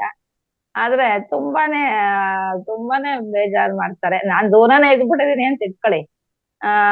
ಹಂಗಾಗಿ ಮೇಡಮ್, ಒಂದ್ ನಿಮಿಷ. ಈಗ ನಾನ್ ನಿಮಗೇನೋ ಒಂದು 100 ರೂಪಾಯಿ ಕೊಡ್ತೀನಿ. ನೀವ್ ತಗೊಂಡ್ರೆ ನಿಮ್ ಹತ್ರ ಇರುತ್ತೆ. ನೀವು ನಾನು ಬ್ಯಾಡ್ರಿ, ನನ್ಗೇನ್ ಬೇಡ, ತಗೊಳ್ರಿ ಅಂತ ಹೇಳ್ತೀನಿ. ನನ್ ಅದ್ ಯಾರ ಹತ್ರ ಇರ್ತತೆ? ನನ್ನ ಹತ್ರ. ಅದೇ ತರ ಅವ್ರು ಏನಾದ್ರು ನೀವ್ ಯಾಕೆ ಬೇಜಾರನ್ನ ತಗೊಂತಾ ಇದೀರ ಅವರಿಂದ? ಅದೇ ಹಾಗೆ ಮಾಡಿದೀನಿ ಮೇಡಮ್, ದೂರ ಇದ್ಬಿಟ್ಟಿದೀನಿ. ಅದಕ್ಕೆ ಏನು ತಗೋಬಾರ್ದು. ಅವ್ರು ಹೇಳ್ತಾರಲ್ಲ, ಹಿಂದಕ್ಕಿಂದಾಗ್ಲಿ ಮುಂದಿಂದಾಗ್ಲಿ ಏನ್ ಮಾಡ್ಬೇಡ, ಅಟ್ ಪ್ರೆಸೆಂಟ್ ಅಲ್ಲಿ ಇರಿ ಅಂತ ಹೇಳ್ತಾರೆ. ಮುಗೀತು. ನಾನೇನಪ್ಪ, ನಾನ್ ನೋಡ್ಕೊಂತ ಇದೀನಿ. ನನ್ ಜೀವನ ಚೆನ್ನಾಗಿರ್ಬೇಕು, ನಾನ್ ಧ್ಯಾನ ಸಾಧನೆ ಮಾಡ್ತೀನಿ, ಜ್ಞಾನ ತಿಳ್ಕೊಂತೀನಿ, ನನಗೆ ಸಾಧ್ಯ ಆದಷ್ಟು ಇನ್ನೊಬ್ರಿಗೆ ಸಹಾಯ ಮಾಡ್ತೀನಿ. ಅಷ್ಟೇ ಇರ್ಬೇಕು ನಮ್ ಕೆಲ್ಸ. ಅಷ್ಟೇ ಮೇಡಮ್. ಧ್ಯಾನಕ್ ಬಂದ್ಮೇಲೆ ಸ್ವಲ್ಪ ಹಂಗೆ ಆಗಿದೆ 50%. ನಮ್ಗೆ 50% ಅಲ್ಲ, 100 ಆಗ್ಬೇಕದು. ಆಗ್ಬೇಕು ಇನ್ನು ಇಲ್ವಲ್ಲ ಮೇಡಮ್ ಈಗ ಅಂತ ಹಚ್ತಾ ಇದೀವಿ. ಹಾಗಾಗಿ ಹಾಗೆ ಮಾಡ್ತಿದೀನಿ. ಯಾರು ಇಷ್ಟ ಪಡ್ತಾರೆ ಅವ್ರನ್ನ ಇಷ್ಟ ಪಡೋದು, ಇಲ್ಲ ಅಂದ್ರೆ ನನ್ ಪಾಡಗ್ ನಾ ಇದೀನಿ. ಕೇಳ್ಕೊಂಡೆ ಇದ್ನ ಅಷ್ಟೇ, ತುಂಬಾ ಹತ್ರ ಅಲ್ಲ, ಸಂಬಂಧನೇ ಪಕ್ಕನೆ ಅಂತ ಕೇಳ್ಕೊಂಡೆ. ಸಾದಿರ್ಲಿ ಮೇಡಮ್, ಹತ್ರ ಸಂಬಂಧ ಹ್ಮ್. ಗಂಡ ಹೆಂಡತಿಗಿಂತ ಹತ್ರ ಸಂಬಂಧ ಇರುತ್ತಾ? ಇಲ್ಲ ತಾನೆ. ಹ್ಮ್. ಅವರೇ ಇವಾಗ ಶಾಶ್ವತವಾಗಿ ಒಬ್ರಿಗೊಬ್ರು ಇರ್ತಾ ಇಲ್ಲ. ಹ್ಮ್. ಅಂದ್ರೆ ಯಾವ್ದೋ ಒಂದು ಬಂದಿರೋರೇ ಕಾರಣದಿಂದ ಏನು ಮಾಡಕ್ಕಾಗಲ್ಲ. ಯಾವ್ದ್ ಏನ್ ಬರುತ್ತ ಒಪ್ಕೊಳ್ತಾ ಹೋಗ್ಬೇಕು. ಸಾಧ್ಯವಾದ್ರೆ ಸರಿ ಮಾಡ್ಕೋಬೇಕು, ಇಲ್ಲ ಅಂತ ಹೇಳಲ್ಲ. ಎಷ್ಟೊಂದು ಟೆಕ್ನಿಕ್ಸ್ ಇದಾವ್, ಸರಿ ಮಾಡ್ಕೋಬೇಕು. ಅವ್ರನ್ನ ಪ್ರೀತಿ ಗಳಿಸ್ಬೇಕು, ಹೊಂದಾಣಿಕೆ ಇರ್ಬೇಕು, ಅಡ್ಜಸ್ಟ್ಮೆಂಟ್ ಇರ್ಬೇಕು, ಎಕ್ಸ್ಪೆಕ್ಟೇಷನ್ ಇರಬಾರ್ದು. ಅವ್ರ ಸಮಸ್ಯೆಗಳು ನಾವು ಬಗೆಹರಿಸಕ್ ಆಗಲ್ವಲ್ಲ ಮೇಡಮ್. ಮೊದ್ಲೇ ನಿರೀಕ್ಷೆ ಮಾಡ್ತಾರೆ ಅವರು, ಏನು ಮಾಡಕ್ಕಾಗಲ್ಲ. ಅದೇ Yes, madam. ಆಗಲ್ಲ ಮೇಡಮ್, ಸುಮ್ನೆ ಬಿಟ್ಬಿಡ್ಬೇಕು, ಅವ್ರ ಪಾಡಿಗೆ ಅವ್ರು ಬಿಟ್ಬಿಡ್ಬೇಕು ಅಷ್ಟೇ. ನೀವ್ ಏನ್ ಮಾಡ್ಬೇಕು ಮಾಡ್ಬೇಕು, ಸುಮ್ನೆ ಇರ್ಬಾರ್ದು. ಅವ್ರು ಮಾಡಲ್ಲ ನಾವ್ಯಾಕ್ ಮಾಡ್ಬೇಕಂತ ಆ ಭಾವನೆ ಇರ್ಬಾರ್ದು. ನಮ್ದು ನಾವ್ ಏನ್ ಮಾಡ್ಬೇಕು ಮಾಡ್ಬೇಕು. ಥ್ಯಾಂಕ್ ಯು ಮೇಡಮ್, ತುಂಬಾ ಚೆನ್ನಾಗಿತ್ತು. Okay madam, thank you so much ma'am. ತುಂಬಾ ಅದ್ಭುತವಾದ ವಿಚಾರಗಳನ್ನ ಇನ್ನ 2 ದಿನ ಕಂಟಿನ್ಯೂ ಮಾಡಲಿದ್ದೀರಾ. ಅದು ಇವತ್ತು ನವರಾತ್ರಿ, ನವದುರ್ಗ ವೈಭವ ಅಂತ ಏನ್ ಹೇಳ್ತೀವಿ, ಅದಕ್ಕೆ ಒಂದು ಮುಖ್ಯವಾದ ಒಂದು ಸಾಥ್ ನೀಡಿದ್ದೀರಾ ಮೊದಲನೇ ದಿವಸ ಅಂತ ಹೇಳ್ತಾ ನಿಮಗೆ ಮತ್ತೊಮ್ಮೆ ಕೃತಜ್ಞತೆಗಳು, ಧನ್ಯವಾದಗಳು. Thank you. ಎಲ್ಲರಿಗೂ ಧನ್ಯವಾದಗಳು ಮೇಡಮ್.